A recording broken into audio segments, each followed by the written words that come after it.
El libro del Apocalipsis es una agenda de preparación para la parusía, y cada Santa Misa es un ensayo de la parusía, un arrebatamiento anticipado. Mauricio Ozaeta, Parusía, el día de la liberación, página 125. En mi primer libro yo puse una recopilación, si no recuerdo mal, de unas 16 citas bíblicas sobre el aviso. Y una de las más importantes, porque es el centro de nuestra revelación, es el Evangelio, está en Mateo 24:30 y dice que aparecerá en el cielo la señal del Hijo del Hombre y se golpearán el pecho todas las razas de la tierra. Ese golpearse el pecho todas las razas de la tierra es justamente el aviso. Y es universal porque dice todas las razas de la tierra, o sea, no importa tu religión, ni tu raza, ni tu edad, ni si eres creyente o no, ni si amas a Cristo o lo odias, es universal. Y esa es solo una de las 16 citas bíblicas del aviso que yo puse en mi primer libro. Entonces, ¿qué fue lo que yo hice? Bueno, y con eso se demuestra también que, lo vamos a ver más adelante, que el aviso tiene que ser necesariamente antes de la parusía. Entonces, con esta actitud sana que nos da el catecismo de contrastar todo con la Biblia o de buscar dónde está en la Biblia, yo comencé esta investigación hace algunos años. Bueno, si San Bernardo nos habla de una triple venida, en la Biblia tiene que estar, por Sí. supuesto que tiene que estar. Entonces, ¿dónde está? La última es la que nos enseñaron desde siempre.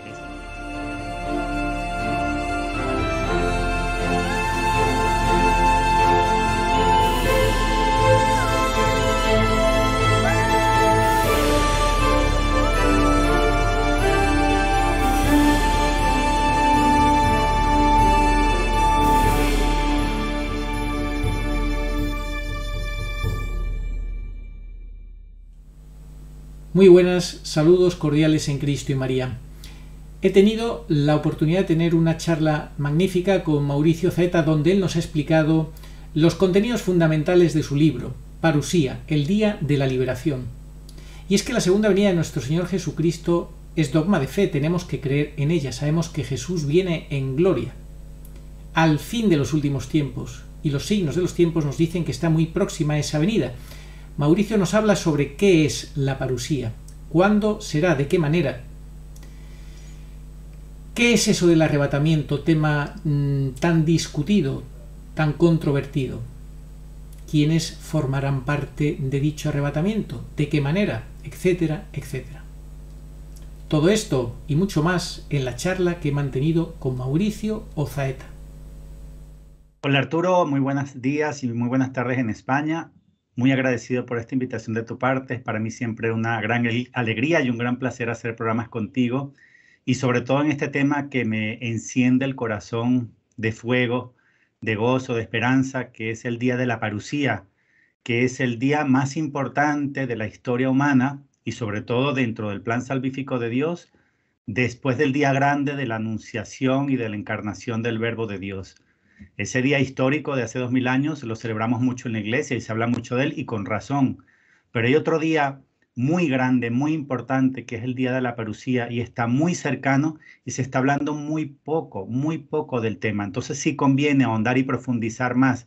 En la Biblia, cuando yo comencé este estudio específico de la parusía hace unos años, no me imaginé, pues yo conocía un poco del tema como todos, ¿no? Pero no me imaginé la cantidad de información que iba a encontrar tanto en el Antiguo como en el Nuevo Testamento. Es una mina que parece sin fondo, es decir, sacas y sacas y siguen apareciendo tesoros bíblicos asociados a este misterio y conviene dedicarle tiempo porque nos llena de esperanza. Esto se trata, como vamos a ver en el transcurso de esta entrevista, se trata de mostrar la otra cara del Apocalipsis, porque el Apocalipsis de juicio y de castigo la conoce todo el mundo, pero poco se enseña sobre el Apocalipsis de esperanza, de boda, de rescate y de coronación de Cristo Rey. El Apocalipsis, como yo lo he dicho muchas veces, es al mismo tiempo el libro más atemorizante y horrorífico para algunos y el libro más esperanzador y gozoso para otros. La pregunta es, ¿para quién es un libro de esperanza y para quién es un libro de miedo? Tal cual, ¿para quién? Pues yo he leído, gracias a Dios, he leído tu libro, aquí lo voy a mostrar, con una portada preciosa que ya nos vas a explicar ahora, cuando sea el momento, de dónde surge esa portada, porque verdaderamente es preciosa esa imagen, y la cita también me gustaría que la leyeras, la cita de Segunda Tesalonicenses. ¿Por qué elegiste esa cita? Bueno, comienzo entonces de las dos cosas que acabas de decir por la portada tan hermosa. La portada es un Inmaculado Corazón de María que está expuesto en un salón preferente, o sea, en un lugar importante, en un museo muy hermoso que invito a todos a visitar. Está en Valladolid. En Valladolid está lo que se llama el Real Monasterio de San Joaquín y Santa Ana. Ese monasterio tiene un museo al lado de arte católico, vale la pena, hermosísimo.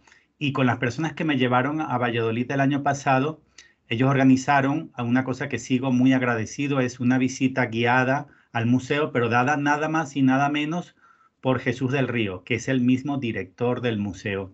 Y él nos hizo un recorrido muy interesante y termina el recorrido con esta imagen justamente. Y cuando él nos hablaba y nos iba contando de dónde salió la imagen, que tiene una historia muy interesante, yo no solo escuchaba con interés lo que él decía, sino que sentía como que esa llama del amor del Inmaculado Corazón de María me encendía de amor el mío y como que me incitaba a dar un paso, a hacer algo. Cuando este señor, Jesús del Río, termina de contar la anécdota, la historia breve de esta pintura, yo le pregunto, si yo escribo un libro, ¿usted me daría permiso de colocarla en la portada? Y yo me quedé sorprendido por la simple pregunta, porque yo ya había decidido que no iba a volver a escribir otro libro. Entonces, ¿por qué pregunté tal cosa? Y mayor mi sorpresa cuando él, sin preguntarme de qué va el libro, me dice, sí, tienes mi permiso. Caramba, o sea, ni siquiera me dijo, primero lo leo y después te doy la autorización o algo así, ¿no? Es como si María hubiera estado jugando su rol ahí en ese momento. Yo tomé el coche y me fui al siguiente destino, que era, bueno, iba a Barcelona, pero pasando por Garabandal. Y todo ese viaje preguntando a la madre, madre, ¿yo por qué pregunté esto? ¿Será que quieres que escribas un libro? ¿Cuál es la historia muy en resumen del cuadro? Muy breve.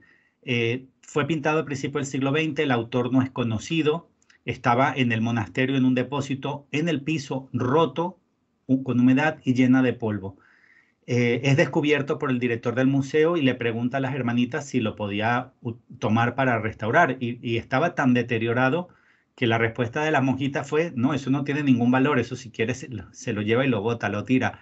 Él, por supuesto, no hizo eso. Él habló con el Ministerio de Cultura Español, pero como no tenía un autor conocido, no, como que no valía la pena, ¿no? No tenían interés en restaurarlo ni invertir en eso. Pues él lo guardó hasta el día que tuvo una oportunidad de hacer una petición, porque el Ministerio pues, de Cultura tenía un evento que hacer, necesitaba pedirle algo a él, y él lo utilizó como elemento de la negociación en el buen sentido, o sea, me refiero a una negociación noble, amistosa, cariñosa, y dijo, yo te doy todo lo que me pides, pero restáurame, por favor, esta obra. Y la respuesta fue, lo vamos a hacer con un buen restaurador profesional, pero sin límite de tiempo, es decir, el tiempo que él le tome. Como este hombre lo hizo en sus ratos libres, le tomó unos 3 años aproximadamente restaurarla y quedó tan hermosa que hoy en día es una de las pinturas preferentes del museo, es decir, no cualquier cosa, no en una salita por ahí oculta. Y se ve desde la entrada, aunque está al final del recorrido, apenas tú entras desde la taquilla, se ve.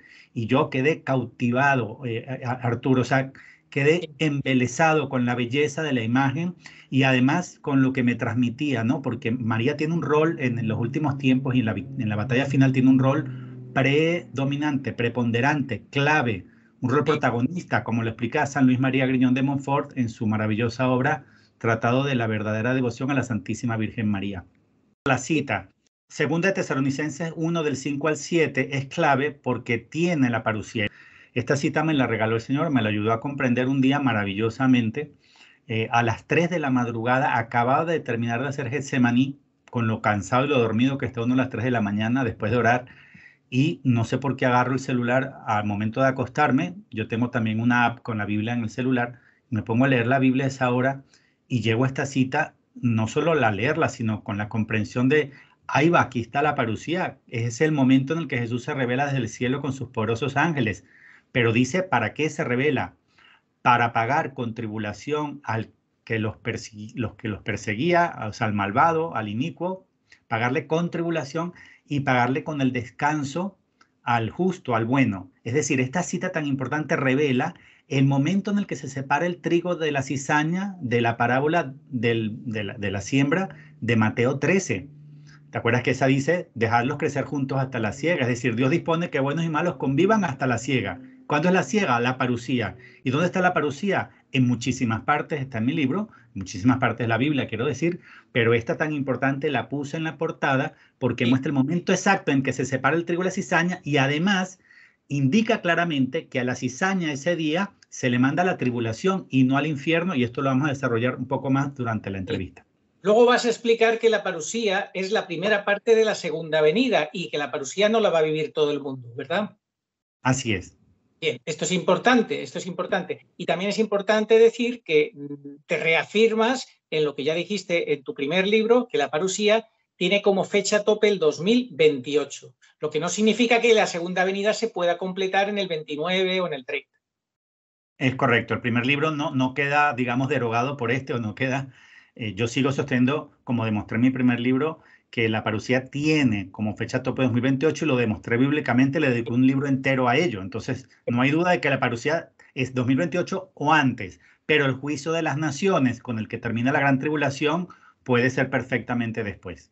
Exacto, bien, todo esto, muchos de los que están escuchando ahora, que sigan muy atentos hasta el final de esta charla porque se os van a aclarar muchísimas dudas. Es que sobre este tema hay mucha ignorancia, muchísima confusión y por eso tus dos libros son claves para situarnos correctamente y entender, pero claro, hay que dedicarle tiempo y tranquilidad, sosiego, calma. Bien, ya nos explicarás también por qué dentro de la Iglesia Católica, en primer lugar, decir que este tema de lo que tú vas a explicar no es dogma de fe, el único dogma de fe es la segunda venida de Cristo, eso es dogma de fe, viene en nuestro credo, pero cómo se produzca esa segunda venida, de qué manera, eso no está definido dogmáticamente y entonces tú por eso, haciendo uso de tu libertad de hijo de Dios, has profundizado, has estudiado y das unas propuestas que tratan de estar en sintonía y consonancia con la palabra de Dios, ¿correcto? Sí, porque nosotros los que nos dedicamos a estudiar la Biblia tenemos que tener también siempre claro que nuestra doctrina consta de tres bases, no como los protestantes. Nosotros tenemos la Biblia, el magisterio y la tradición.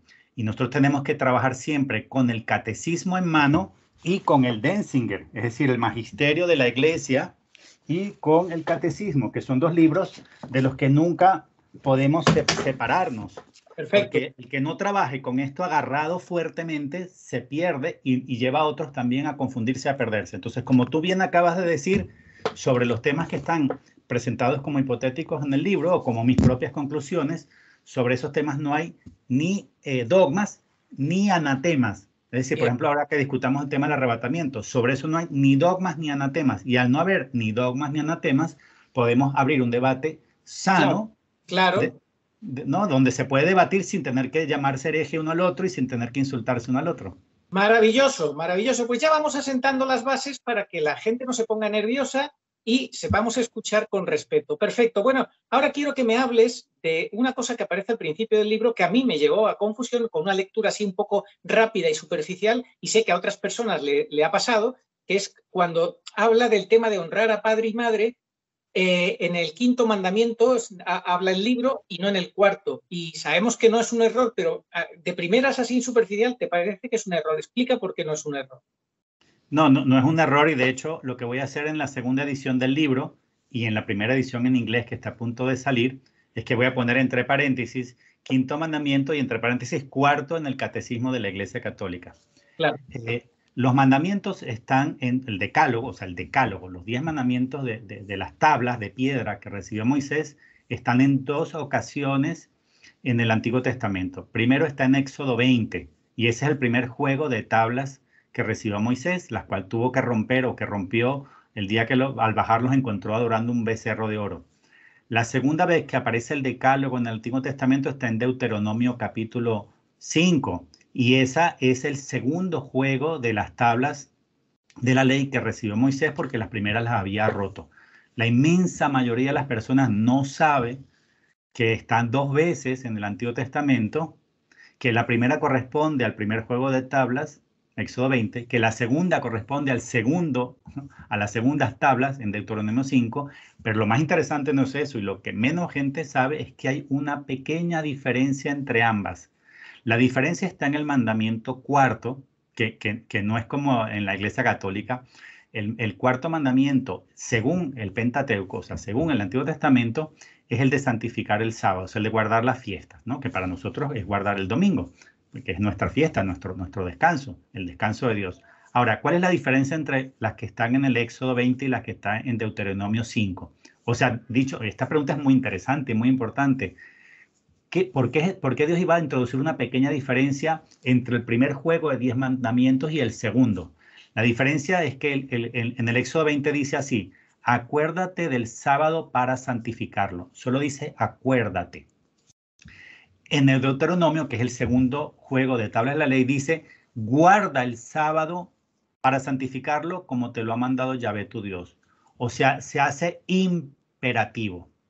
Allá era acuérdate del sábado.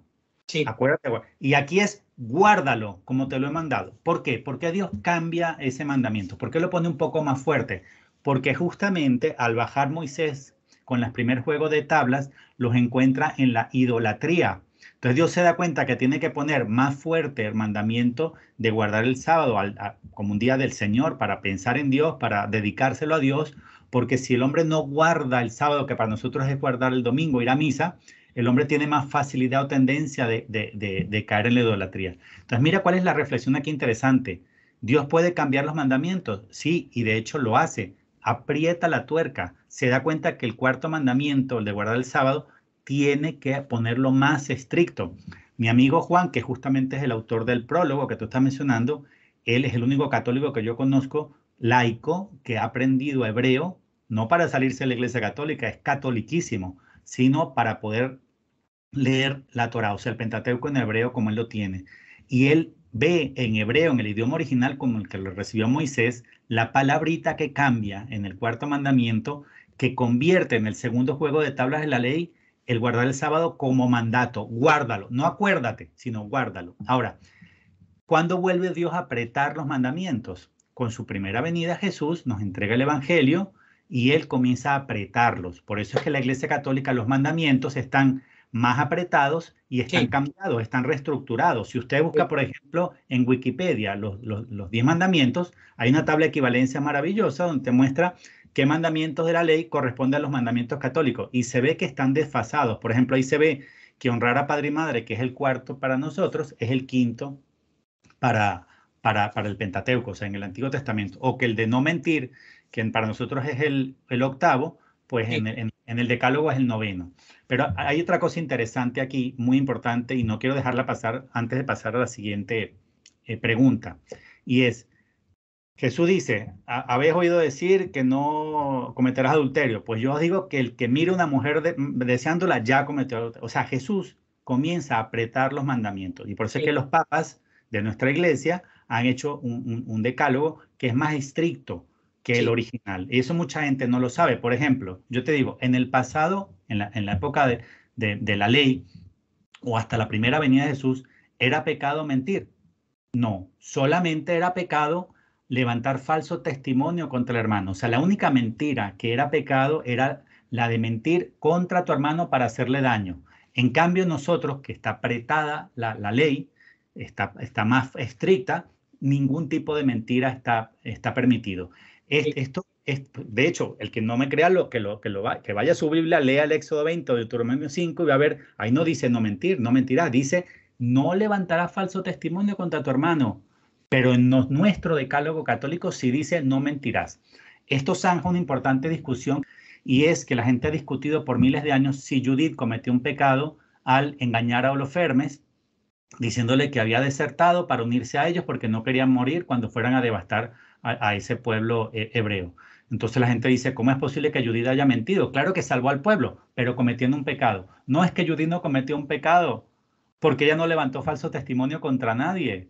¿Me explico? Esa misma discusión está con el tema de Rahab, la prostituta que recibe a Josué y al otro espía cuando los tienen escondidos en su casa y cuando llega dice, vimos que entraron unos espías acá, unas personas, ¿dónde están? Ella dice, no, ellos ya se fueron, búsquenlos en dirección hacia el río Jordán. Y los tenía guardados en su casa. Y en el libro de Josué está como una heroína, porque los salvó. Y es más, en Hebreos capítulo 11 se vuelve a destacar la fe y el valor de Rahab, que salvó a Josué y al otro. Entonces uno dice, pero ¿cómo es posible que Hebreos destaque la fe y el valor de Rahab si es una mentirosa, si cometió el pecado de mentir para salvarlo? No, es que no era pecado, Arturo. Sí. No mentir es desde la primera venida de Jesús. Y un ejemplo final te pongo ya para cerrar el tema. Uno podría decir, ay, pero es que Salomón vivía en pecado porque tenía concubinas. ¿Y dónde está ese pecado en la ley? ¿No ves que no estaba? ¿Cuál era el pecado que tenía los mandamientos de las tablas de la ley? Era que no podías cometer adulterio, o sea, no podías meterte con una casada. Él podía tener, y de hecho tuvo cientos de concubinas, pero eran solteras. Lo que no podía hacer, que fue lo que lamentablemente hizo David, es fijarse en una casada. Pero no había un mandamiento donde no pudieras tener varias mujeres, donde no pudieras tener concubinas, no lo había. En cambio, nosotros no podemos meternos, si tú estás casado, tú no puedes fijarte ni siquiera en una soltera, porque tú ya estás, ¿entiendes? O sea, Salomón no pecó. El pecado de Salomón, ¿cuál fue? La idolatría. En ninguna parte de la Biblia se dice que él vivía en pecado porque tenía concubinas. No, su pecado fue la idolatría. Entonces, María Valtorta tiene esa revelación dada por Jesús donde él explica que él sí puede ir poniendo más fuertes los mandamientos, apretando la tuerca, porque mientras más se nos da, más se nos exige. Entonces Jesús nos trajo la iglesia, los sacramentos, los sacerdotes, la confesión, la misa, etcétera, etcétera, con el cual es lógico que se nos pide más a los católicos porque también se nos ha dado más. Tal cual. Asimismo lo explicó recientemente en uno de los últimos programas, con otras palabras, Agustín Aranda, cuando decía, la Virgen no baja el listón, la Virgen te exige. Dice, y Jesús incluso en el Sermón de la Montaña lo eleva el listón, nos pide más, pero porque se nos da toda su gracia en él, en la Iglesia, como bien has dicho tú, en los sacramentos y en Jesús Eucaristía, que es la fuente de toda gracia, y para Dios no hay nada imposible, y con él lo podemos todo, por eso nos puede exigir todo, porque él lo hace posible en nosotros. Así que clarísimo. Bien, ahora quiero que me expliques, porque este es el tema, yo digo uno de los temas claves, ¿cuántas venidas de Jesucristo quedan pendientes? Porque normalmente se hablan de 2 venidas. La primera, en su redención, cuando viene, se pone su morada entre nosotros y se hace hombre y después asciende a los cielos. ¿Y estamos esperando la segunda venida o queda alguna venida más? ¿Cómo es eso? Bueno, hay un muy importante sermón poco comprendido, poco conocido, y los que lo conocen poco comprendido, pero muy clave, del siglo XII, de un santo y doctor de la iglesia, San Bernardo de Claraval, conocido como doctor Melifluo, y eso significa boca de miel. El doctor Melifluo ya en el siglo XII enseñaba sobre la triple venida del Señor, y lo dice como si fuera algo consabido, algo de lógica, así como que todo el mundo sabe. Obviamente no lo sabe todo el mundo, pero él decía, sabemos de una triple venida del Señor. Y él las explica, la llama la primera, la intermedia y la última. Y en las palabras claves de la intermedia, que es la poco conocida, la que poco se entiende, él asocia 2 palabras. Dice oculta y elegidos. Oculta significa que los demás no se enteran. Y elegidos, que no es la universal, no es la que todo el mundo lo ve.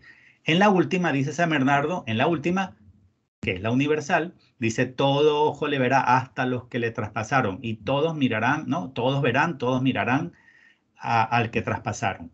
Entonces, el misterio del sermón quinto de Adviento de San Bernardo de Claraval sobre la triple venida es la intermedia, dice oculta y elegidos. ¿Dónde más se nos habla de una triple venida? En el diario de Santa Faustina Kowalska dice Jesús en el numeral 83, antes de venir como justo juez, vendré como rey de misericordia. Eso está bien traducido. Es verdad que está 2 veces la palabra venir en el idioma original en polaco. Sí, está 2 veces porque cuando yo tuve la oportunidad el año pasado de conocer al padre Artur Migas en Barcelona, él es polaco y tiene el diario original en polaco, y además él es un experto del tema de la Divina Misericordia, y no solo del de Santa Faustina. Si ustedes escuchan las homilías y las enseñanzas del padre Artur Migas, que yo recomiendo mucho. Él comienza sus enseñanzas con otros místicos anteriores a Santa Faustina Kowalska, donde Dios ya había comenzado a develar el misterio tan hermoso de su divina misericordia. Pues el padre Artur me confirmó que en el texto original en polaco el verbo aparece 2 veces el mismo verbo, que es el verbo venir, ¿no? Entonces, ¿cuál es la actitud nuestra con respecto a estas dos revelaciones? Una de un doctor de la Iglesia en el siglo XII y otra en el diario de Santa Faustina del siglo XX. La actitud nuestra debe ser, como lo dice el Catecismo, numeral 6.5, 6.6 y 6.7, debe ser buscar dónde está en la Biblia. ¿Qué dicen estos numerales del Catecismo? Que la revelación pública ya está acabada. La revelación pública es la Biblia y no debemos pretender esperar algo que la supere o la complete o la complemente. Más bien nos advierte el Catecismo de las sectas que se han basado en supuestas nuevas revelaciones públicas, ¿no? Como si el Señor no nos dijo todo y lo que falta por decirnos está en este otro libro o en esta otra revelación. El Catecismo nos advierte clarísimamente de eso.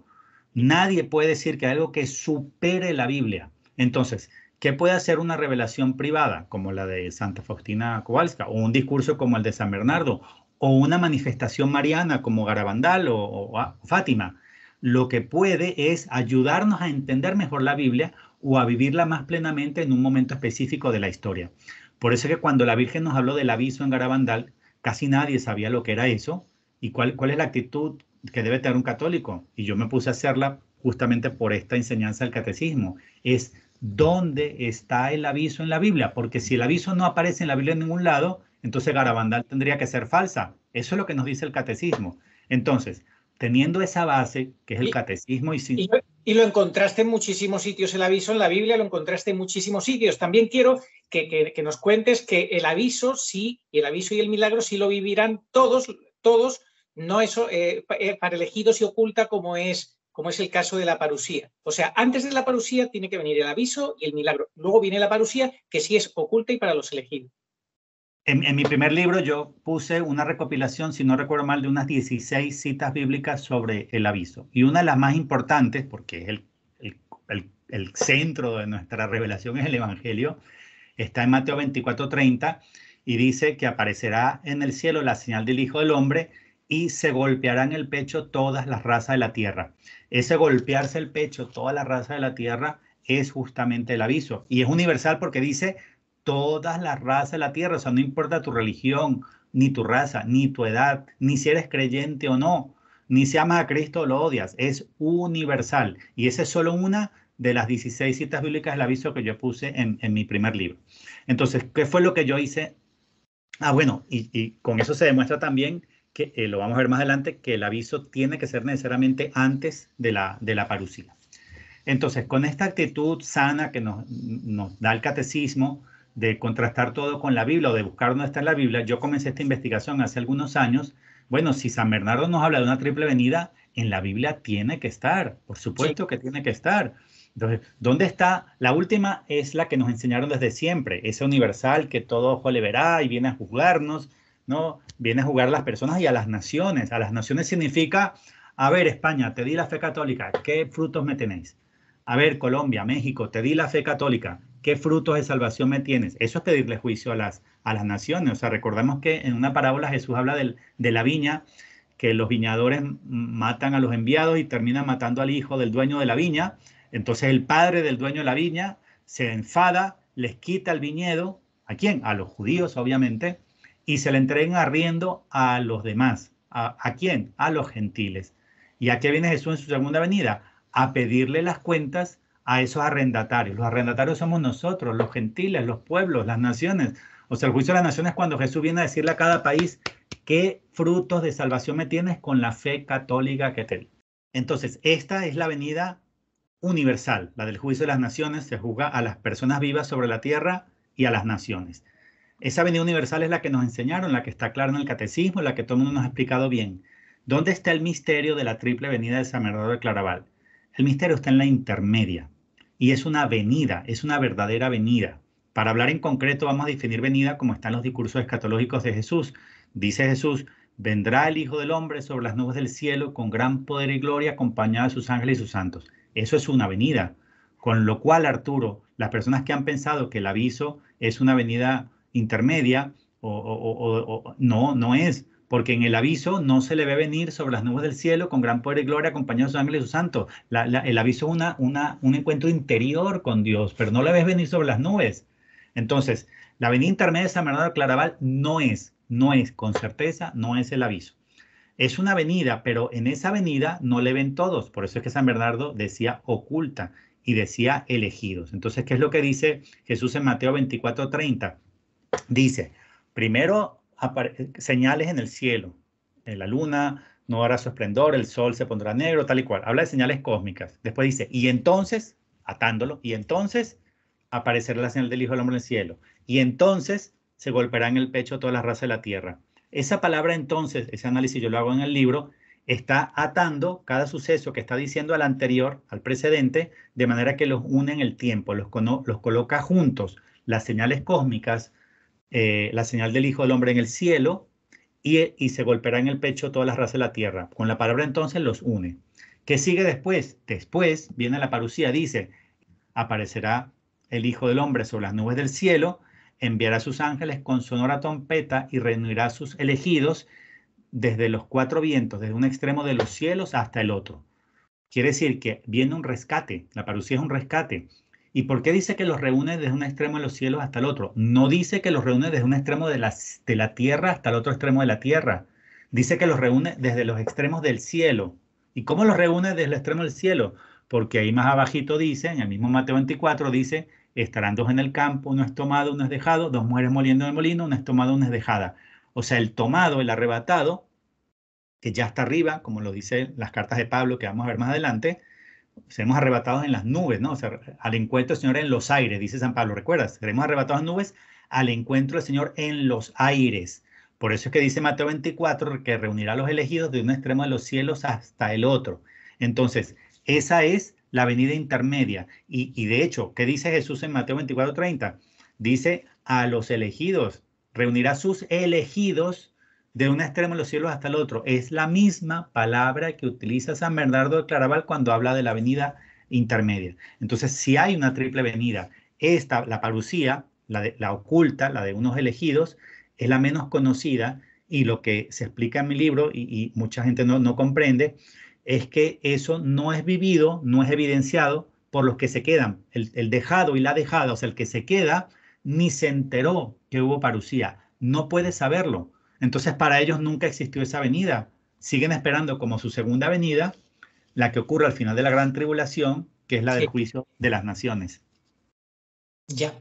Bien, luego explicarás que no solo es un rescate, sino el sentido de ese rescate. Luego, a ver si nos lo abundas en eso, porque es el tema estrella, yo creo, de tu libro, fundamental y muy bonito, al que todos debemos de tener una sana aspiración, me parece, Mauricio, ¿no crees? La parucía es el día en cual resucitan los justos. Eso está en dos cartas de Pablo, 1 Tesalonicenses 4, 1 Corintios 15. Y también lo vamos a ver en una más adelante y muy importante en Isaías 26. Entonces, primero es el día que resucitan los justos. Segundo es el día que los que viven en santidad, esperando al novio, como novia santificada, purificada, los que ya dieron la cara por Cristo, los que ya vivieron su tribulación en vida, son arrebatados y transformados. Tercero, la coronación de Cristo Rey. O sea, el centro, el objeto, el motivo en el cual esas personas son sacadas de la tierra para que participan de la coronación de Cristo Rey. Tanto los que duermen en el polvo, que murieron en santidad, desde la época, no sé, de Abel hasta el Padre Pío, o sea, todos los que hayan muerto en santidad durante 6.000 años, y también los santos anónimos, que son muchos más que los canonizados, muchísimos más. Y los arrebatados y transformados en los aires. Todos esos, los recién arrebatados con los recién resucitados, participan de la coronación de Cristo Rey, y eso lo vamos a explicar dentro de la estructura del Apocalipsis en pocos minutos. Exacto, lo vas a explicar y además que es una cosa que no es que sea una elucubración tuya ni de nadie, es que eso viene en el Apocalipsis. Antes de la gran tribulación nos explica San Juan que primero es la coronación, ¿verdad? Bueno, ya que lo mencionas, vamos a explicar la estructura del Apocalipsis, porque eso es fundamental. El Apocalipsis es un libro importantísimo al que hay que dedicarle mucho tiempo, y de hecho tiene bendición sobre el que lo lee, bendición y bienaventuranza al que lo lee, lo escucha y lo guarda en su corazón. Lo dice al principio y lo vuelve a decir al final. O sea, varias veces dice, bienaventurado el que lea, escuche y guarde este libro. Entonces yo lo recomiendo, en mi página web está en audio, lo puedes ir escuchando mientras vas en el coche. Si estás en una tranca, en un tráfico, en un desplazamiento largo, en lugar de ir escuchando la radio, que hay tanta mentira en las noticias, es mejor ir escuchando el Apocalipsis de ida y otra vez de vuelta, porque cada vez que lo escuchas el Espíritu Santo te va ayudando. ¿Cuál es la estructura del Apocalipsis así muy en resumen? Y lo ato a tu pregunta. Primero hay una especie de prefacio e introducción de 3 capítulos, ¿no? Donde está la revelación que recibe Juan, para qué la recibe y las cartas a las 7 iglesias. Eso es como el prefacio, un contexto. El desarrollo de los eventos del Apocalipsis van desde el capítulo 4, con el arrebatamiento de Juan, hasta el capítulo 20, con el juicio de las naciones. Ese es el desarrollo, del 4 al 20. En el 21 ya es la renovación de la tierra, cielos nuevos y tierra nueva, y el 22 viene a ser como una especie de cierre o epílogo. Entonces, el desarrollo de los acontecimientos, el centro de los sucesos va, repito, del 4, arrebatamiento de Juan, al 20, juicio de las naciones. La gran tribulación va del 6 al 19. Del 6, cuando se comienzan a abrir los sellos, el primero es la manifestación del anticristo, luego la peste, el hambre, la guerra. En el 6 comienza la gran tribulación con la apertura de los sellos. Y termina en el capítulo 19, donde se completa el juicio de la gran ramera, o sea, el castigo de la ramera, y vienen las bodas del Cordero, y se lanzan al infierno vivos el falso profeta del anticristo. Entonces, repito, la gran tribulación del 6 al 19, pero el desarrollo completo de los acontecimientos del 4 al 20. Entonces, ¿cómo comienza el desarrollo de los acontecimientos del Apocalipsis? Comienzan en el capítulo 4 con el arrebatamiento de Juan. Mira, Juan está, lo que voy a decir es importantísimo, está en un domingo, él lo dice, en el día del Señor, y algunas Biblias traducen directamente en día domingo. Él está en un domingo preso en Patmos, celebrando la Santa Misa, Arturo. Y en plena celebración de una Santa Misa, un día domingo en Patmos, es arrebatado al cielo, cae en éxtasis y es arrebatado al cielo a la voz de sube acá. ¿Por qué hago énfasis? Esto es importante, porque los arrebatados van a escuchar no solamente el shofar, la trompeta, el anuncio de que llega el novio, sino que van a escuchar una voz del cielo que dice, sube acá. Es la misma voz que utiliza a mitad de la gran tribulación en el Apocalipsis capítulo 11, los 2 testigos que profetizaron 1260 días y que luego son asesinados por el anticristo. A los 3 días y medio Dios sopla un hálito de vida, resucitan, se ponen sobre sus pies y escuchan la misma orden que Juan en el capítulo 4. Subid acá, solo que Juan la escucha en singular, sube acá, y los 2 testigos la escuchan en plural, subid acá, suban acá, y son arrebatados también. O sea, el arrebatado escucha una voz del cielo, sube acá. Cuando Juan, comenzando el capítulo 4, es arrebatado al cielo, él está celebrando la misa, o sea, la liturgia terrestre, y comienza a participar de la liturgia celeste. ¡Qué maravilla, Arturo! Qué pocas personas se habían dado cuenta de eso. Y aquí lo ato con unas palabras de San Juan Pablo II en el Ángelus del 3 de noviembre de 1996, donde este Papa Santo llamó a la misa el cielo en la tierra. La misa es el cielo en la tierra. Y dice así, dice, la liturgia que celebramos en la tierra es participación misteriosa de esa liturgia celestial. Es decir, muchas personas no comprenden, Arturo, y esto es importantísimo, que cuando vamos a misa no solo es una liturgia celestial. En esa misa que participamos, la liturgia celestial y la terrena se unen. O sea, en la misa están, de hecho, las 3 iglesias, porque también participan la iglesia purgante. Las 3 iglesias están juntas y la liturgia celeste se lleva a cabo en combinación con la terrestre. Entonces Juan vive ese misterio en primera persona, obviamente en visión futurista, en el espíritu. Juan, que participa en la liturgia celeste, es arrebatado y participa de la liturgia celeste. Y tú sabes lo que se encuentra en el cielo, en esa Santa Misa, en esa liturgia celeste, ¿para qué se lo lleva a Dios? ¿Qué le muestra? Le dice, te voy a mostrar las cosas que van a suceder, las cosas que van a venir. Y de todas las cosas que van a venir, la primera que le hace vivir proféticamente a Juan es nada más y nada menos que la coronación de Cristo Rey. O sea, el Apocalipsis le dedica 2 capítulos, Arturo, el 4 y el 5, a la coronación de Cristo Rey. Y es una belleza, es una maravilla. Por eso le dediqué un capítulo entero del libro a la coronación de Cristo Rey. Juan ve cómo los ancianos, los 24 ancianos que son reyes también, se quitan la corona y la arrojan, se postran y adoran a Cristo. Ese gesto de que un rey se quita la corona y la arroje frente a otro rey, es diciendo, yo soy rey, pero este es rey de reyes. Yo soy rey, pero este es mi rey. Entonces él es rey de reyes y señor de señores, y lo adoran como rey. Entonces es una maravilla. Apocalipsis 4 y 5 es la coronación de Cristo Rey. Luego viene, a partir del capítulo 6, comienza la gran tribulación con la apertura de los sellos, que repito, termina la gran tribulación cuando en el capítulo 19 al final se arroja al falso profeta y al anticristo al infierno. Pero mira este punto que mucha gente no se ha dado cuenta, y esto también es fundamental. Juan, que es arrebatado, participa en la coronación de Cristo Rey y sigue como testigo celeste de toda la gran tribulación. Juan ve como testigo celeste cómo se abren los sellos, cómo se tocan las trompetas y cómo se derraman las copas sobre la humanidad que está en la tierra. Entonces, ¿qué nos está diciendo esto, Arturo? Mira qué interesante, que los arrebatados, primero, participan de la coronación de Cristo Rey, y segundo, que son testigos celestiales de la gran tribulación, desde arriba. Y eso entonces lo ato a esta importantísima cita, quizá la segunda o la primera más importante de todo el libro, que es Isaías 26 del 19 al 21. Por eso la puse antes de comenzar el libro, antes del prólogo, antes del índice, que dice, vivirán tus muertos, resucitarán los muertos míos. Despertad y exultar vosotros que moráis en el polvo, porque rocío de luz es tu rocío, y la tierra devolverá a los muertos. Anda, pueblo mío, entra en tus aposentos, cierra tus puertas detrás de ti, escóndete por un breve instante hasta que pase la ira. Pues he aquí que Yahvé sale de su morada para castigar la iniquidad de los habitantes de la tierra. Mira qué maravilla. El día del arrebatamiento, el día de la parusía, Dios le dice a su pueblo, a su novia fiel, la que no apostató, la que no adoró Pachamamas, la que no se postró ante el mundo, la que no se hizo amigo del mundo, le dice, ven, entra en tus aposentos, escóndete, guárdate por un breve instante. ¿Cuál es ese breve instante? El tiempo de la gran tribulación.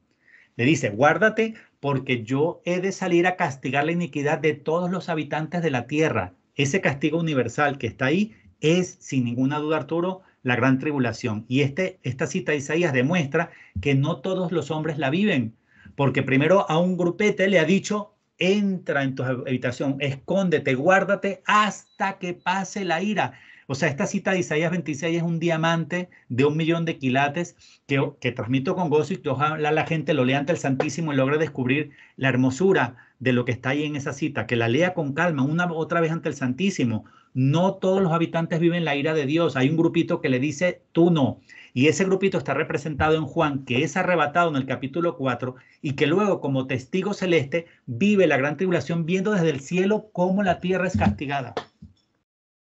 Impresionante. La verdad es que tienes muchísimos pasajes del Nuevo y del Antiguo Testamento de la Biblia donde pues das consistencia a la interpretación que haces de una manera bastante literal lo explica la palabra de Dios, esto que nos estás explicando. Y luego el hecho de que en el Apocalipsis sean el capítulo 4 y 5 los reservados a todo este tema de la coronación y de la parusía, y que desde arriba, desde la parusía, pues está siendo testigo Juan de la gran tribulación, bueno, pues nos hace pensar eso, que eso es en ese momento, no como hay católicos que sí, no pueden negar la parusía ni el arrebatamiento porque es una cosa bíblica, no se puede negar. Otra cosa es cómo se interprete, y hay católicos que lo interpretan que eso va a ser al final de la gran tribulación, y tú eso no lo ves así. No es que no se trata que yo no lo vea así, porque el problema de las opiniones y del razonamiento es que no siempre las opiniones o el razonamiento nos llevan a la verdad, a veces nos llevan al error.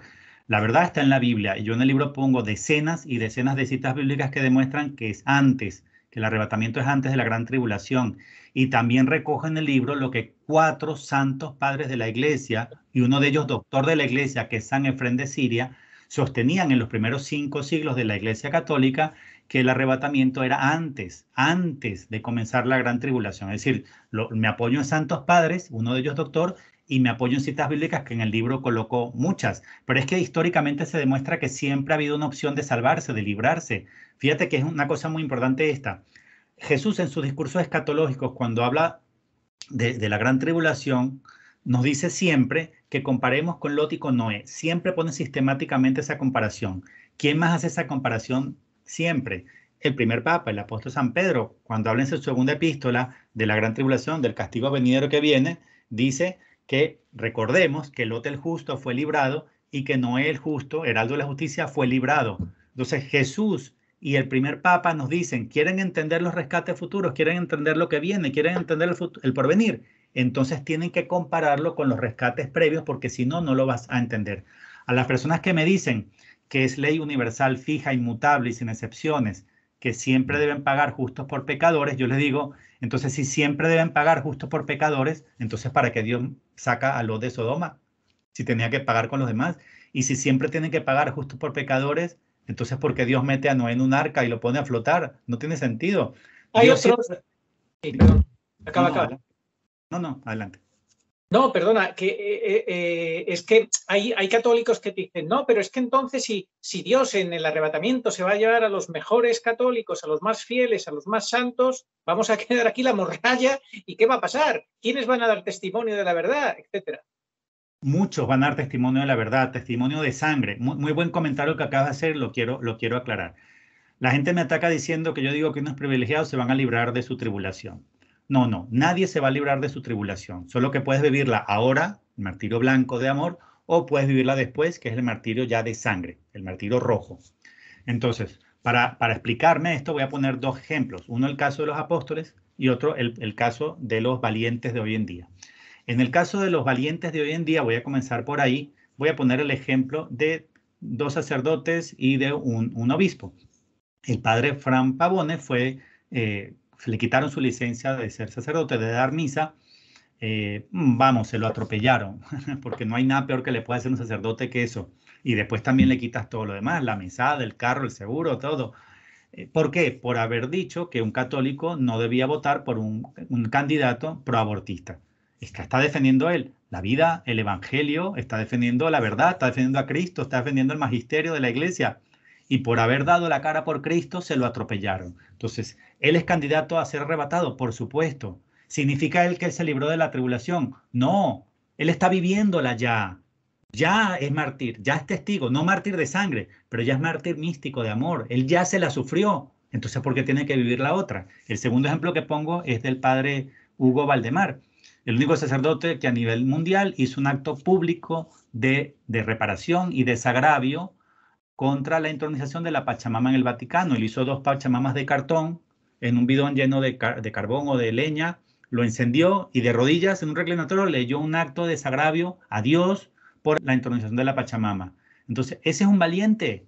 Porque ¿tú crees que otros sacerdotes o obispos del mundo no se dieron cuenta que era una gravísima ofensa a Dios lo de la idolatría? Y además no en cualquier parte, en la Basílica de San Pedro, en la sede principal, o sea, burlarse de Dios en su propia sede principal.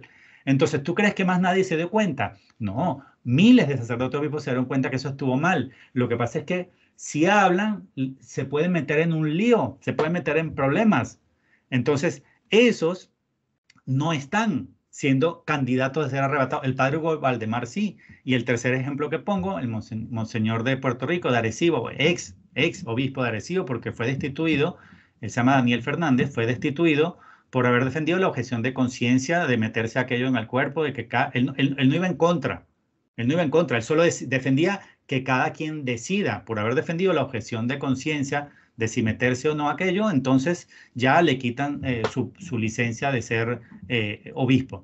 Entonces, estas personas que han sido atropelladas por defender el evangelio, a Cristo y la verdad, no se han librado de su tribulación, sino que ya la vivieron de manera anticipada. Entonces, ¿por qué tienen que vivir la otra? Por eso es que es tan importante, y regreso siempre a la cita de la portada, de Primera Tesalonicense, que está en la portada del libro, que dice que Dios paga con tribulación a los que os atribulan, es decir, atribulados todos. La tribulación es para los que atribularon a los otros, no es universal, no es para todos. Entonces, ¿que se llevan algunos en el arrebatamiento? Claro, el que ya dio la cara, el que ya demostró ser trigo para el granero de Cristo, ¿Y quién se queda? Se queda la mayoría. ¿Y la mayoría va a dar testimonio? Pues de los que se quedan, muchos van a dar testimonio y se van a salvar por el martirio de sangre. Por eso pongo aquí el otro ejemplo. Juan versus los otros 10 apóstoles. Juan fue el único que tuvo el valor de dar testimonio, mártir blanco, mártir de amor, a los pies de Jesús, diciéndole al mundo, yo sí soy de él, yo sí soy su amigo, su discípulo, y estoy aquí aunque me mates. O sea, él amó a Cristo más que a sí mismo y sigue dando testimonio de su valentía, de su amor y de su amistad, de que sí era discípulo y apóstol del Señor. Pues Juan, que fue el único que tuvo el valor, fue el único que no tuvo que derramar la sangre por Cristo. Entonces, los otros 10, ¿estoy diciendo yo que son malvados, que se fueron al infierno? No, los otros 10 apóstoles son pilares de la Iglesia Católica, pero como no tuvieron el valor de Juan el día de la pasión, tuvieron que dar testimonio de sangre, de sangre. O sea, entonces, yo no estoy diciendo que la mayoría es arrebatado, no. Juan, cuando ve los rescatados en el Apocalipsis, en el cielo, dice que son un puñadete, son muy pocos. Pero cuando ve los que vienen de la gran tribulación, los que dieron martirio de sangre, que fueron decapitados, dice, degollados, dice que eran tantos que no los podía contar, ¿entiendes? Entonces, ya el padre Hugo Valdemar dio testimonio de que la idolatría está mal. El que no tuvo el valor de hacerlo puede dar testimonio de sangre. O sea, que la mayoría se salva purificándose en la gran tribulación. Eso es muy importante entenderlo, porque yo no estoy hablando de unos privilegiados, sino de unos esforzados. Sí, en el libro explicas quiénes pueden ser candidatos, como has dicho tú antes, a ser esos elegidos, que siempre es una gracia de Dios, por supuesto, pero tenemos que pedir esa gracia de que el Señor nos cuente entre sus elegidos, hacernos dignos de esa elección, de ser arrebatados, de participar en esa coronación de Cristo, etcétera, si es su voluntad. Tenemos que tener esa disponibilidad a la voluntad de Dios. Si quieres contar con nosotros, aquí estamos, porque tú en tu libro, por ejemplo, en la página 122 dices, nosotros no estamos llamados a vivir la gran tribulación, eso le tocará vivirlo al infiel, a la cizaña, a quien no espera al novio. Estamos llamados a una boda, a una coronación. Pero muchos son los llamados, pero pocos los escogidos, también es cierto. Claro, y eso de que no estamos llamados a vivir la gran tribulación, no me lo inventé yo. Eso lo puede ver cualquiera en 1 Tesalonicenses capítulo 1 y también en 1 Tesalonicenses capítulo 5. Ahí dice que no estamos llamados para vivir la ira de Dios, sino a ser rescatados por Cristo. O sea, eso no me lo inventé yo. Pero aquí aprovecho para darte otra cita bíblica importantísima, otro hallazgo fenomenal que comparto con gozo, y es que muchos no se han percatado que en Hebreos capítulo 9 se especifica que en la segunda venida no es universal, sino solamente aquellos que le esperan. La voy a leer porque es muy importante. Sí. Y del mismo modo que está establecido que los hombres mueran una sola vez y luego el juicio, así también Cristo, después de haberse ofrecido una sola vez para quitar los pecados de la multitud, se aparecerá por segunda vez, sin relación ya con el pecado, a los que le esperan para su salvación. Muchos no se habían percatado que ahí está la avenida intermedia de San Bernardo de Claraval, porque nos han enseñado, o teníamos mal entendido, que la segunda venida era la universal, en la que lo ven los que le esperan y los que no lo esperan. No, la segunda, dice Hebreos 9, repásenlo cada quien, por favor, en su propia Biblia y ante el Santísimo. O sea, yo siempre digo, no me crean a mí, créanle a la Biblia. Repasen esta cita ante el Santísimo porque dice que se aparece por segunda vez a los que le esperan. ¿Qué significa? Que la segunda vez no se le aparece a los que no le esperan. ¡Qué maravilla! ¡Qué cita tan potente, tan poderosa! Entonces, nosotros no podemos llamar a la intermedia segunda y a la última tercera porque se demuestra en mi libro, con muchas citas bíblicas y también con una revelación importante a Jesús, a María Valtorta, se demuestra que, bueno, no es la revelación que yo me voy a sobre Valtorta, sino una explicación que nos da ella para entender por qué Cristo siempre hace el símil de la parucía con el relámpago. ¿Quién se había preguntado, Arturo, por qué Jesús en sus discursos escatológicos, cuando habla de la parucía, siempre dice, será como el relámpago, fugaz, fugaz? Esa fugacidad de la parucía es la misma que hace alusión San Pablo cuando dice en 1 Tesalonicenses 4 o en 1 Corintios 15, dice en un instante, en un pestañear de ojos, fugaz, fugaz. Entonces, ¿qué tiene que ver la venida universal con algo fugaz? Si en la venida universal del juicio de las naciones es con todas las naciones y todos los hombres. Esa es universal y esa no es fugaz, es un juicio. Claro. Necesita calma, tranquilidad para hacer el juicio. Exactamente. En cambio, cuando Jesús habla del relámpago en la parusía, que San Pablo asocia un pestañear en un instante, un pestañear de ojos, esa fugacidad se la explicó Jesús a Valtorta diciendo, el relámpago es algo tan fugaz que el ojo humano casi no lo puede llegar a seguir, no lo puedes percibir. O sea, si el relámpago cayó por allá, cuando tú volteas a verlo, ya no está, hace rato que se fue porque el relámpago dura milisegundos. Entonces yo lo asocio en el libro a las dos casos de los arrebatados en el pasado. Primero fue Enoc, y dice, en la Biblia hay varias citas de Enoc, y una de ellas dice, desapareció porque Dios se lo llevó. ¿Qué significa desapareció? Pues que no dejó testigos. O sea, desapareció alguien que está a tu lado y cuando volteas ya no está. O sea, está un segundo y volteo y ya no está, desapareció. O sea, no dejó testigos, fugaz. Y más fugaz se ve, o más claro se ve, en la respuesta que le da Elías a Eliseo cuando está triste porque va a ser arrebatado. Y Elías le dice, ¿por qué estás triste? ¿Qué quieres? ¿Qué me pides? Eliseo le dice, quiero que me dejes tu espíritu de profecía. Mira qué importante la respuesta de Elías. Le dice, pides una cosa difícil, mas si logras verme, si alcanzas a verme cuando sea arrebatado de tu lado, lo tendrás. Si no, no lo tendrás. Elías sabe que va a ser arrebatado. Dios se lo anticipa. Y Elías se lo dice a sus discípulos. Y Eliseo se queda triste porque se van a quedar sin profeta. Cuando le pide que le deje su espíritu profético, la respuesta es clave para entender por qué Jesús dice que la parusía es como un relámpago. Porque la parusía, que es la resurrección de los justos y el arrebatamiento, es tan fugaz que la gente no se entera. Por eso es que le dice Elías a Eliseo, pides una cosa difícil, más si alcanzas a verme, o sea, si lo logras, vas a recibir lo que me pides. Si no, no.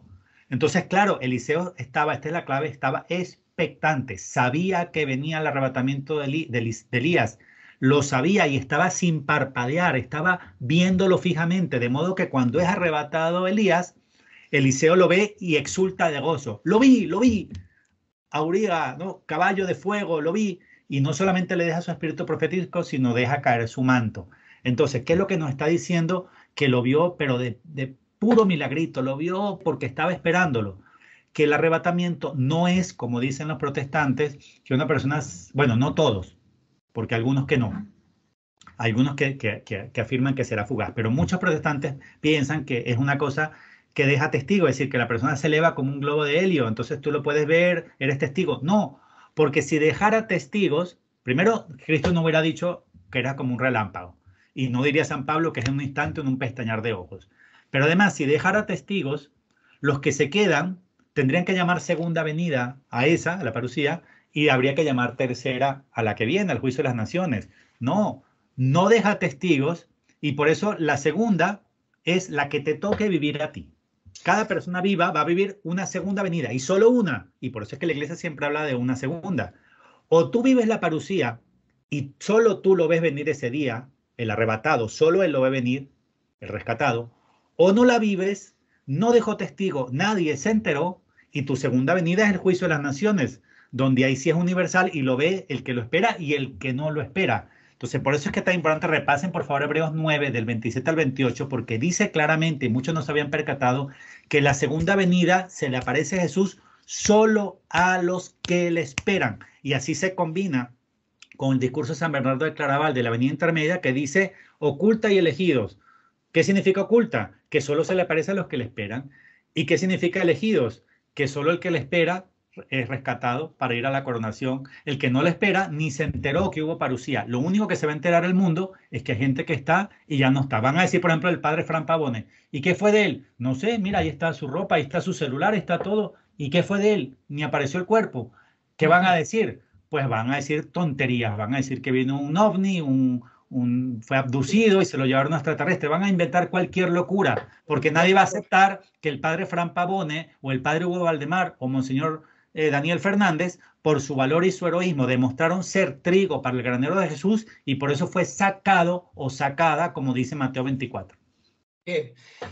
Entonces, los que nos están escuchando y cualquiera de nosotros en su sano juicio desearíamos ser arrebatados. Eso es humano, eso es lógico de todo verdadero creyente. ¿Qué pasa si tú pues, le pides esa gracia al Señor, consideras que estás siendo fiel al Señor y empieza la gran tribulación, que, por cierto, la gran tribulación ocurre justamente a la vez que el arrebatamiento, ¿verdad? Los dos empiezan a la vez. Entonces, si a ti tú no eres arrebatado y entras en la gran tribulación, ¿por qué no has de sentirte triste o defraudado con el Señor si no te ha arrebatado? ¿Será que no lo merecías o que el Señor no lo ha considerado y no te tienes por qué venir abajo, ¿verdad? ¿Cómo explicas tú eso?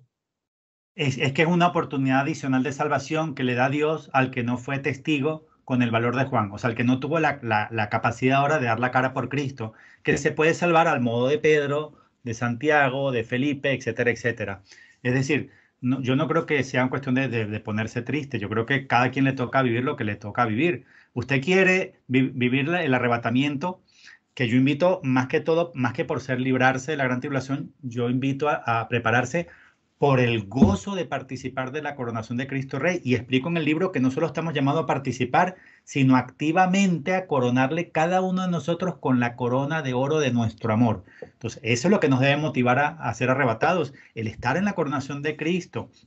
Entonces, los que se quedan, que son la mayoría, tienen otra opción de salvación. Hay una cosa importantísima que explico en el libro y aprovecho aquí resumirla rápidamente, y es que en Mateo 13, la parábola de la siega y la cizaña, dice Jesús, bueno, dejadlos crecer juntos hasta la siega es al final de la era, enviará a los ángeles, separar el trigo de la cizaña atadla al fuego para quemarla y el trigo para mi granero.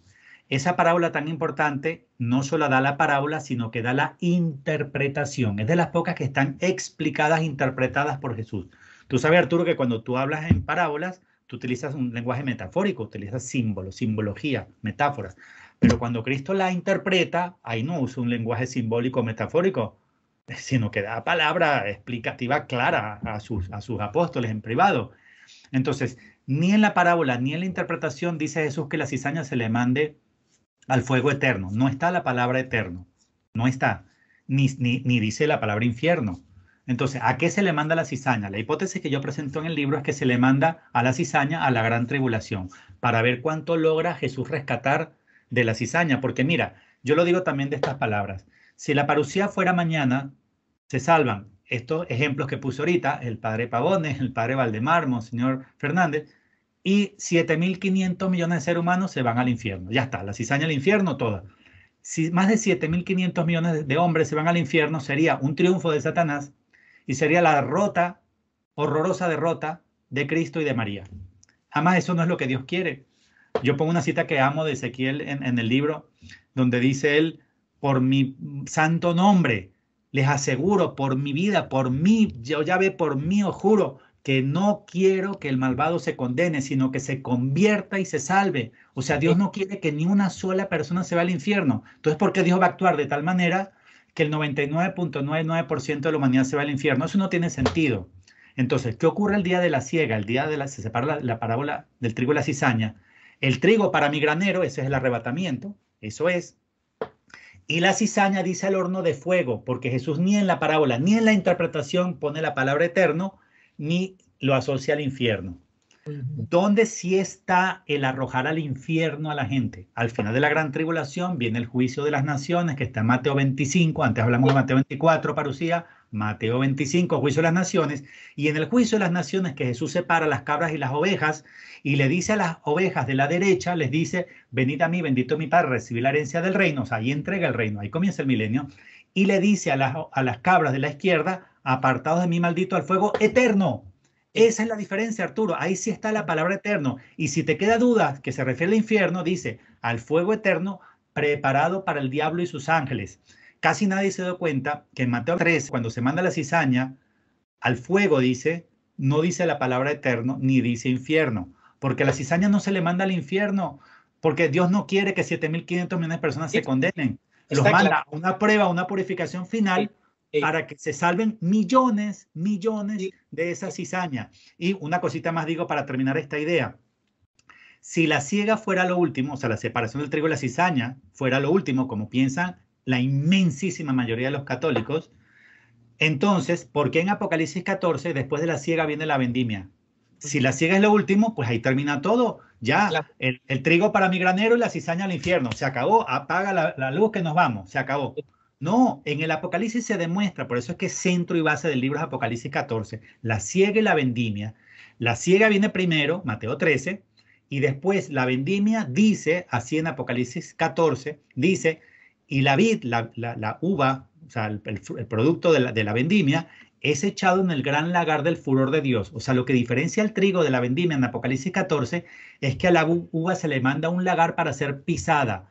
Y dice que salió el jugo de la vid, ¿no? Que llenó hasta no sé cuántas medidas de volumen o de capacidad, dice ahí, ¿no? Eso representa la sangre derramada por los mártires en la gran tribulación. O sea, en resumen, se salva mucha más gente por la vendimia Sí. que por la siega. Se salva mucha más gente por su purificación en la gran tribulación que los que se salvan por el arrebatamiento. Pero no significa que algunos se salvan sin vivir su tribulación. Es que el padre Valdemar y el padre Pavone y Monseñor ya la vivieron. O sea, dicho en otras palabras, nadie se va a salvar sin ser testigo de Cristo. Nadie. Entonces, o eres testigo ahora con tu valor y tu fe y tu ejemplo y tu defender ahora el evangelio y la verdad, el magisterio, la misa tradicional y el comulgar solamente en la boca y preferente que pueda de rodillas, o defiendes todo eso ahora con valor, o eres un miedoso, un tibio, o estás ciego en este momento y te queda otra manera de salvarte, pero viviendo la gran tribulación. Entonces, son dos formas de dar testimonio. Testimonio al modo de Juan y testimonio al modo de Pedro, Santiago, Felipe. Tal cual, clarísimo. A mí me has convencido. Hay que decir también que esto se puede comparar, la parusía, una primera prueba, primer examen, ¿no? Porque recordemos, el Señor, seremos examinados en el amor al atardecer de la vida. Entonces, esto también va de exámenes. Entonces, en ese primer examen, la parusía, los elegidos, ¿quiénes son? Los que pasan ese primer examen, los que, como quiera que sea eso, Dios es el único que lo sabe valorar. El que no, pues en esa separación del trigo y la cizaña, pues se va al horno encendido, que es la gran tribulación. Digamos que esa es la posibilidad de recuperar la materia, ¿eh? A ver si te preparas mejor para dar testimonio, para dar la vida por el Señor, para etcétera, etcétera, para ser dócil a lo que el Señor quiere de ti. Bueno, es la segunda oportunidad. Después de esa segunda oportunidad, ya sí que viene ya el examen último y definitivo, donde ya o te salvas eternamente o te condenas eternamente. A mí me has convencido. Y además es que está justificado. Lo justificas en el libro todo con cantidad de argumentos bíblicos y no bíblicos, de padres de la Iglesia y demás. Y quiero, perdón, hay que interrumpir, complementar con dos ideas claves. Perfecto. Leyendo a Catalina Emmerich, ella da a entender, cuando narra el tema del diluvio, que una vez que comienza a llenarse la tierra de agua, ella escucha el sufrimiento de la gente que se está ahogando y dice, muchos se debieron haber salvado por ese gran sufrimiento. Es decir, no es el rescatado ahí, pero al otro no se le mandó una muerte inmediata, sino que gracias a la tribulación, sufrimiento de ahogarse poco a poco durante varios días y tal y cual, muchos sientan a Catalina Emmerich que se hayan quizá podido salvar por ese arrepentimiento final. Es lo mismo, o sea, si Dios mandara la cizaña el día de la siega al infierno, 7.500 millones de seres humanos, pero si Dios manda la cizaña a esa prueba final, como la del diluvio, o sea que hay muerte lenta, que hay sufrimiento largo, como tú lo quieras llamar, muchos tienen la posibilidad de salvarse, de convertirse. Pero quiero también complementar brevemente con el 1146 del diario Santa Faustina Kowalska, que dice, antes de venir como juez justo, yo te abro de par en par la puerta de mi misericordia. Pero si tú no quieres pasar por la puerta de mi misericordia, entonces tendrás que pasar por la puerta de mi justicia. Entonces, la prueba de que no estamos llamados a vivir la gran tribulación, de que no es lo que Dios quiere, aunque la mayoría obviamente la va a vivir, pero la prueba de que no es lo que Dios quiere es que Él nos dice, te abro de par en par la puerta de misericordia. Cuando alguien te abre de par en par la puerta, es una invitación a entrar por ahí. No está abriendo una rendija, no está diciendo, entren solo los elegidos. No, el elegido son pocos, porque son pocos los que quieren, los que tienen el valor y la determinación, pero cuando Dios te dice, te la abro de par en par, te está diciendo, es por aquí quiero que entres, por la puerta de la misericordia, o sea, por la parusía, por el arrebatamiento. Y dice, pero si tú no quieres, pues no tienes el valor, entonces te toca pasar por la puerta de mi justicia, que es la gran tribulación, el juicio de las naciones. Entonces, yo lo soporto en el libro, como tú lo sabes, con muchas citas bíblicas, pero las dos más importantes, no las voy a leer, pero las comento rápidamente, es Primera de Tesalonicenses capítulo 1 y Primera de Tesalonicenses capítulo 5, dice el apóstol San Pablo, perdón, inspirado por el Espíritu Santo, que no estamos llamados a vivir la ira de Dios. No estamos destinados para la ira, dice Dios, sino para adquirir la salvación por medio de nuestro Señor Jesucristo. ¿Qué significa que no estamos destinados para la ira? Que en el plan de Dios no está que vivamos la gran tribulación. Entonces, si no estamos destinados, ¿por qué la inmensa mayoría la va a vivir? Porque, por lo mismo que dije antes, si hay, no sé, 100.000 sacerdotes en el mundo, que no tengo ni idea cuántos son, y sale uno a decir, estuvo mal lo de la Pachamama, ¿qué quiere decir? Que los otros 99.999% no están comprando su entrada para el día de la parucía, no están demostrando ser trigo para el granero, no están demostrando tener el valor de Juan en el Calvario. Entonces, como no quieren entrar por la puerta de la misericordia, porque prefieren guardar silencio en comodidad, entonces, dice Jesús, entonces, o sea, como consecuencia de tu decisión, tienes la otra opción de salvación, que es la puerta de mi justicia, pasando por la gran tribulación. Sí, está muy claro. Y a los que te dicen, bueno, pero si el padre trató a su hijo, a su único hijo, nuestro Señor, como le trató, haciéndole pasar por el Calvario, por tantísimo sufrimiento y todo eso, ¿por qué nosotros hemos de aspirar a otra cosa? Eso es lo que ya has explicado, que no es que pretendamos no sufrir, sino que a lo mejor el Señor ha considerado que el sufrimiento pues ya ha sido suficiente, ¿no? Claro, o sea que todo el mundo tiene que ser purificado, todo el mundo tiene que ver su prueba de su purificación y todo el mundo tiene que vivir su tribulación. O la vives ahora como la está viviendo el padre Pavone, sí, o te toca vivir la última, que es la gran tribulación, pero purificados todos, hay que purificarse todos. O como dije antes, nadie se va a salvar sin dar testimonio. O lo quieres dar al modo de Juan, o lo quieres dar al modo de Pedro. Ya, creo que es suficientemente explicado, que es volver a insistir en lo mismo, está muy claro. Bien, entonces yo una duda que quiero que tú nos expliques. ¿Por qué tiene tan mala prensa, siendo tan hermoso todo esto que nos estás contando y lo explicas maravillosamente en tu libro? ¿Por qué tiene tan mala prensa en el catolicismo este tema del arrebatamiento? ¿Será porque los protestantes lo explican con muchos errores y ya solamente nos hemos quedado con los errores y por eso se desprecia olímpicamente? Claro, los protestantes, tenemos que reconocerlo con humildad nosotros los católicos, y es que muchos le han dedicado más tiempo a la Biblia que nosotros. Entonces, por eso es que ellos lo anunciaban antes del arrebatamiento, porque está en la Biblia, no en cualquier Biblia, en todas las Biblias. Está en toda Biblia. Entonces, como ellos crearon confusión porque también han metido errores, o sea, lo explican mal, entonces se ha creado la confusión de que es mentira, de que es herejía. No, a ver, hay arrebatamientos mal explicados. Por ejemplo, cuando una iglesia particular protestante dice, los salvos somos nosotros y somos nosotros los únicos que vamos a ser arrebatados. Entonces, eso está mal, eso es un error, porque el arrebatado no es tu iglesia, tu secta protestante. El arrebatado lo dice la Biblia quién es, y en mi libro pongo como 30 respuestas bíblicas de quién es el arrebatado. Y también lo explica mal aquellos que piensan que va a dejar testigo. Entonces, que ellos lo enseñen mal o que hayan introducido errores en el tema, no significa que debamos a descartar el arrebatamiento como doctrina, sino corregirla. Es decir, ¿en qué consiste el error? Como hay arrebatamientos mal explicados o falsos, entonces yo agarro el que es verdad y el que es mentira, los meto en un mismo saco y los arrojo todo al fuego. Así no se resuelve. ¿Cómo se resuelve? Niego, combato el que está mal enseñado y defiendo y sostengo, explico el que es verdadero. Termino con esta idea. Si tú te empeñas como católico en negar el arrebatamiento, tienes que cercenar tu Biblia, tienes que arrancar al menos una docena de capítulos, y entre ellos el capítulo 4, la sabiduría, un capítulo dedicado al arrebatamiento. Y tendrías que llamar mentiroso San Pablo, que dijo que vamos a ser arrebatados en nubes. Y tendrías que también llegar quizá a decir que Jesús nos mintió en el Evangelio cuando dice uno será tomado y uno será dejado. Es decir, en lugar de cercenar la Biblia, que no creo que nadie tenga el valor de hacerlo, entonces más bien hay que bajar el nivel de temperatura, calmarnos, respirar profundo, leerlo con calma, investigarlo con calma, porque muchas veces se ponen en contra de algo alguien porque no tuvo el tiempo de profundizar suficientemente en el tema. Y en mi libro, como ya dijimos, hay 4 santos padres de la iglesia que lo enseñaron. Entonces, ¿quién tiene más razón? ¿Santos padres de la iglesia, el tío Tiburcio o el alcalde del pueblo? Pues yo creo que el santo padre de la iglesia que lo defendió tiene más razón. Pues yo prefiero escucharlo a él. Tal cual. ¿Cómo está esto del arrebatamiento en la Vulgata en latín? Aparece como rapiemur, del verbo rapere, de donde proviene también el verbo raptar. Pero sabemos que esto no fue escrito en latín, sino en griego. ¿Cómo aparece en griego? Arpagisómeta, del verbo griego arpagma. Cualquiera puede validar que arpagma en griego significa arrebatar. De modo que es tal cual como lo dijo Pablo y como sale en nuestras Biblias católicas. Del verbo arrebatar, seremos arrebatados en nubes al encuentro del Señor en los aires.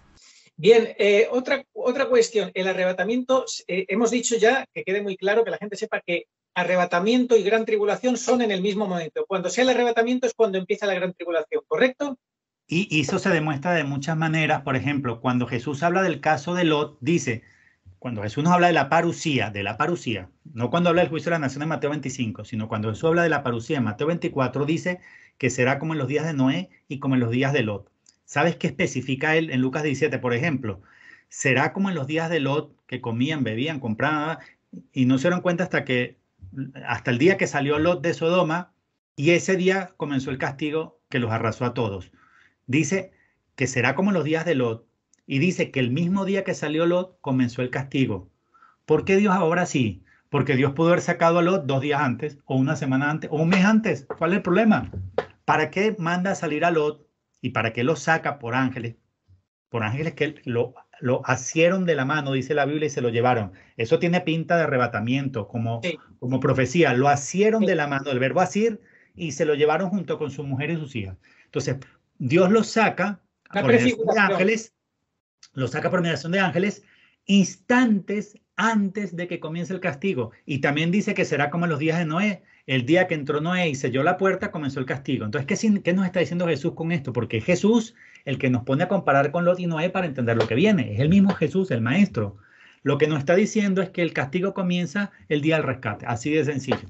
Es una prefiguración clarísima. Perfecto, ya eso está clarificado. Bien, cuando veamos que empiezan a faltar gente a nuestro lado, gente valiosa, podemos sospechar que ha empezado la gran tribulación. Que hay otra cosa que quiero que me expliques. ¿Qué sería eso de la transustanciación? ¿Cuándo nos quitarán el sacrificio perpetuo de la transustanciación? ¿Antes o después del arrebatamiento? Daniel 9:27 es muy claro que la transustanciación, o bueno, no lo llama así, lo llama el sacrificio y la hostia, ¿no? Sí. El sacrificio perpetuo y la hostia. En la Vulgata dice hostia, dice así. El sacrificio perpetuo y la hostia son suspendidos en la mitad de la semana 70 de Daniel, que es el momento en el cual él viola el pacto o la alianza con muchos que hizo al principio del septenio, y no solo viola el pacto, o sea, digamos que rompe el acuerdo que él mismo hizo, sino que además introduce la abominación de la desolación con la supresión del sacrificio perpetuo. Entonces, la misa deja de existir por completo en la mitad de la semana 70 de Daniel. En eso está clarísimo Daniel 9:27. Eso lo sé. Eso lo sé. Y entonces, lo que pasa es que tú has explicado en algún artículo que primero es en los 7 años, los 3 primeros y medio son tribulación y gran tribulación son los 3 y medio últimos.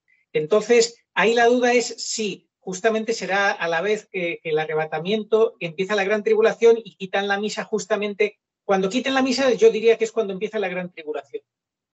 Bueno, yo en el libro pongo 2 hipótesis, 2 posibilidades. Que la parusía sea al inicio de los 7 años, del septenio completo, o que la parusía sea al inicio de la segunda mitad, es decir, en toda la mitad de la semana 70. Es decir, justo antes de comenzar, no la tribulación, sino la gran tribulación, la segunda mitad. Y las dos yo las tengo como posibilidades. No me, digamos, centro en particular en ninguna de ellas, no defiendo en particular una. O sea, yo sé que la tribulación comienza con el rescate, sea que comienza el rescate al principio de los 7 años o que el rescate al principio de los últimos 3 y medio. Yo tengo esas dos posibilidades. Maravilloso, aclarado, maravilloso. Lo dejas abierto porque al fin y al cabo siempre tienes y tenemos siempre que recordar que esto es un misterio del amor de Dios que nos supera absolutamente a todos. Todas las elucubraciones, todas las propuestas que tú puedas hacer basado en la palabra de Dios y en bases sólidas no dejan de ser eso, propuestas que siempre quedarán superadas por el misterio de Dios que nos supera, obviamente. Pero tenemos que buscar la verdad, porque el Señor lo ha dicho. que tenemos que escudriñar los signos de los tiempos y demás. La búsqueda de la verdad es una llamada. Bien, entonces, ya que nos has dicho esto, ¿por qué no nos dices, aunque sé que no te gusta hablar de fechas, pero en el libro hablas de unas posibles fechas para la parusía? Las dos más importantes que tú barajas, ¿cuáles son y por qué? Sí, bueno, el libro tiene 12 capítulos y cuando terminas de leer los 12 capítulos te das cuenta que ahí no se habla de fechas. En el contenido del libro como tal no se habla, porque el libro no apunta a eso. El libro lo que busca es que la gente se enamore del misterio de la parusía y se prepare para la misma, deseando participar de la coronación de Cristo Rey. Tal cual. Recién cuando el libro se está acabando, al final, en el epílogo, me atrevo a plantear un par de propuestas cronológicas, sin afirmar con certeza ninguna de ellas. Si la parusía fuera el inicio de la semana 70 de Daniel, pues podría ser a final de este año, o sea, faltarían meses prácticamente para que ocurriera. Pero si la parusía fuera en la mitad de la semana 70 de Daniel, vendría a ser hacia el año 2026. ¿Cuál de las dos es? No lo sé, yo las pongo las dos como posibilidades, pero igual tú sabes, como lo digo varias veces en el libro y también lo digo aquí, no es el propósito del libro buscar y fechas, lo importante es permanecer como la novia, en vela y en espera activa. Sí, sin duda, amando a Dios y su voluntad, el que esté en la voluntad de Dios, pues cuando llegue la parusía, si tú estás ya sintonizando con la voluntad de Dios, pues lo tienes todo hecho, o sea, ya está.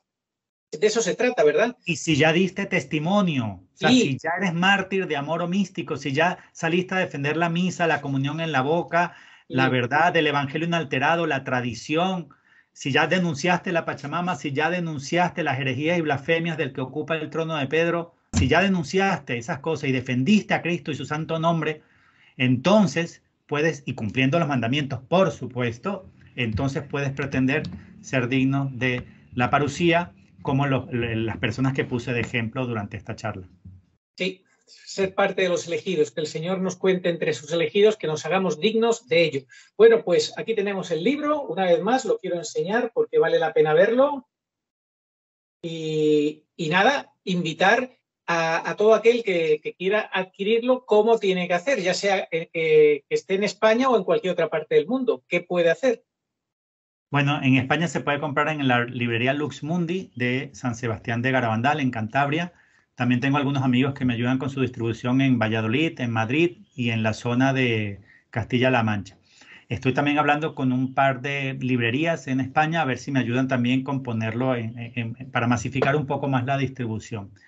Fuera de España, bueno, el libro fue impreso en Colombia y en México, donde se vende también de manera directa en varias partes. Y fuera de estos tres países, pues se puede adquirir por Amazon. Y también aprovecho para decir que estoy terminando la versión en inglés, que pronto también estará disponible por Amazon en idioma inglés.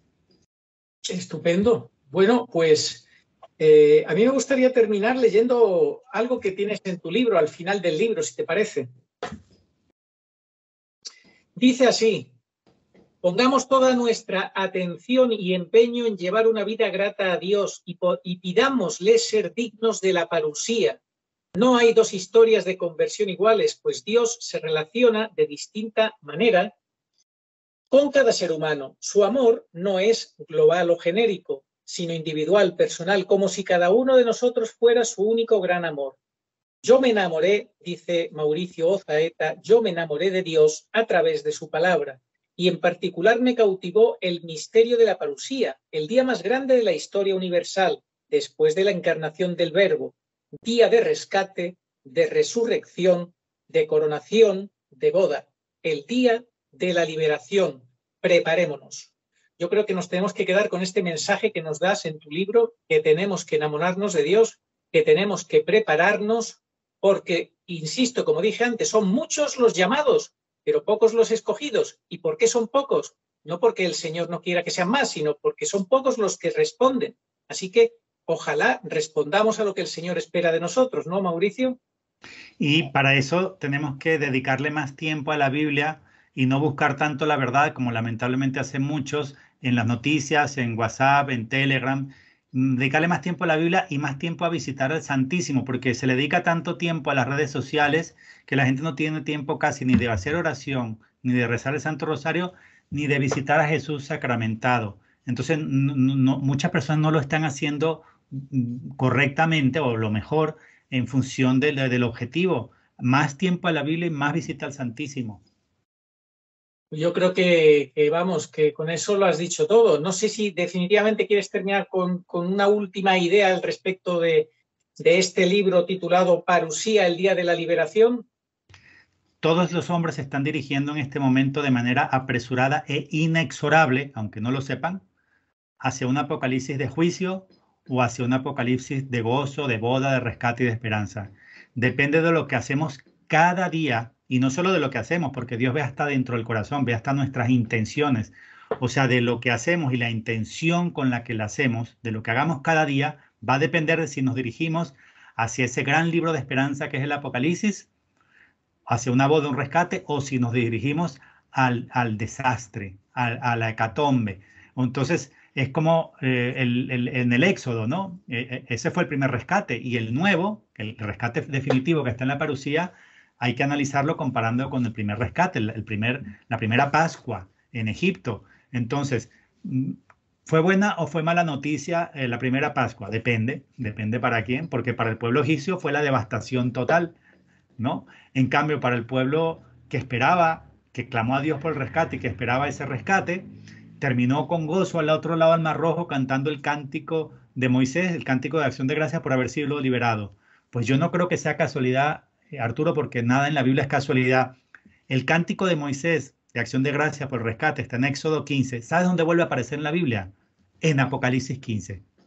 El cántico de acción de gracias por el rescate. Entonces, cada uno de nosotros va o hacia ese cántico de Moisés, darle gracias a Dios por haber sido liberados de este mundo podrido y pecador que es el Egipto de hoy, donde el faraón representa al anticristo, o vamos hacia el apocalipsis de juicio y vamos a terminar como terminó el ejército del faraón, es decir, destruido y en el fondo del Mar Rojo. Depende de lo que hagamos cada día, de si vamos hacia uno u otro apocalipsis, porque el apocalipsis es al mismo tiempo la mejor de todas las posibles noticias, el libro más esperanzador de toda la Biblia, y es el libro más terrorífico y atemorizante y la peor de todas las noticias. Depende de ti.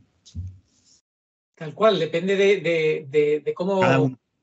Cada uno, sí, de cómo correspondamos a la gracia de Dios, porque la gracia de Dios a todos se nos da, a todos nos llama Dios, a todos nos da la posibilidad de salvarnos de una manera o de otra. En fin, pues nada, creo que el llamado es claro y la invitación a leer el libro también. La parusía, Día de la Liberación. El libro está a disposición de todo el que quiera. Yo lo he leído entero, a mí me ha convencido, la verdad. Y en fin, pues lo único que le pido a Dios es que me dé la gracia día a día de poder hacer lo que el Señor espera de mí, ni más ni menos. Cada día, como has dicho tú, la clave es cada día, porque de poco sirve que hagamos muchos días y de repente nos echemos a dormir o nos despistemos, ¿no? Hay que cada día, la santa perseverancia, que es el don estimadísimo y principalísimo que hay que pedir a la Virgen, santa perseverancia y hacer la voluntad de Dios. Muy agradecido por esta invitación a charlar y me despido con un gran abrazo desde Medellín, Colombia, para ti y para todos los que siguen tu canal, y ánimo a llenarnos de esperanza con el Apocalipsis, a llenarnos de esperanza con la parusía, porque mientras más oscuros los tiempos, más tenemos que utilizar la Biblia para llenarnos de esperanza, pero no es una esperanza vana, es una esperanza basada sobre la roca, sobre lo más firme que tenemos, que es la palabra de Dios, porque antes pasaría en el cielo y tierra que deje cumplirse una sola yot de la palabra de Dios. Amén. Terminamos con la oración a Nuestra Señora de todos los pueblos. Si quieres llevarla tú, la oración a Nuestra Señora de todos los pueblos. Señor Jesucristo, Hijo del Padre, manda ahora tu Espíritu sobre la tierra. Haz que el Espíritu Santo habite en el corazón de todos los pueblos, para que sean preservados de la corrupción, de las calamidades y de la guerra. Que la Señora de todos los pueblos, que un día era María, sea nuestra abogada. Amén. Amén. Oh María, sin pecado concebida, ruega por nosotros que recurrimos a vos. Muchas gracias, Mauricio, y que Dios bendiga mucho, con muchos frutos santos, todo tu trabajo. Amén. Gracias, Arturo. Un abrazo.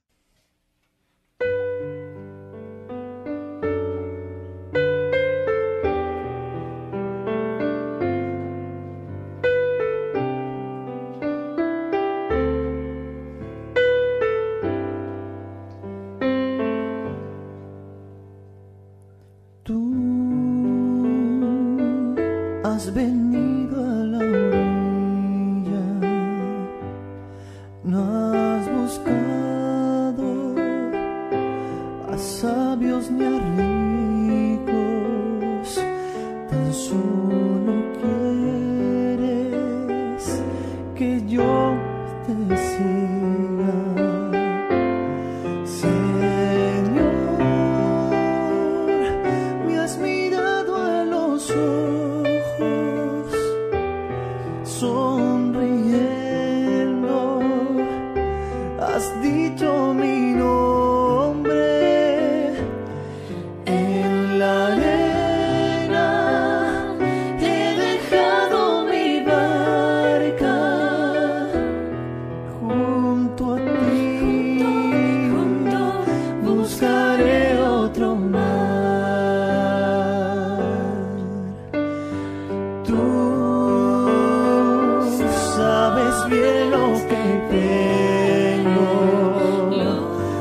en mi barca, no hay oro ni